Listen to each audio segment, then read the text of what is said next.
আজ আমরা শুনব টোনা আর টুনির গল্প। একটি 1959 সালের পাঠ্য বই থেকে নেওয়া হয়েছে। টোনা আর টুনি। এক ছিল টোনা আর এক ছিল টুনি। টোনা কহিল, টুনি পিঠা তৈরি করো।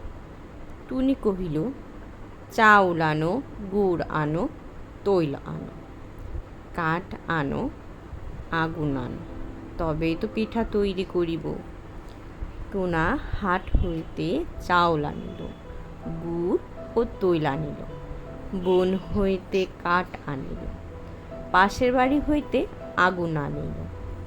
টুনি পিঠা তৈরি করিতে বসিল। কাছেই ছিল একটা বেগুন গাছ। টোনা তার ডালে গিয়া বসিল। এমন সময় সেখানে এক বিড়াল আসিল। কহিল, টোনা ভাই, তোমার বউ কি রাঁধিতেছে? ভারী খুশবু ছুটিয়াছে। টোনা কহিল, পিঠা তৈরি করিতেছে, তুমি দুপুরে আসিও, তোমাকে ভাগ দেব। বিড়াল খুশি হইয়া চলিয়া গেল। ইহার পর কুকুর আসিল, শিয়াল আসিল, বাঘ আসিল।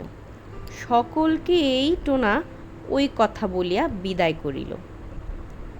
এদিকে টুনি পিঠা তৈরি করিয়া টোনাকে খাওয়াইল, নিজে খাইল। তারপর তাহারা আম গাছের উঁচু ডালে চুপ করিয়া বসিয়া রহিল। দুপুরে বিড়াল আসিল, কুকুর আসিল, শিয়াল ও বাঘ আসিল। দেখিল কেহ বাড়িতে নাই।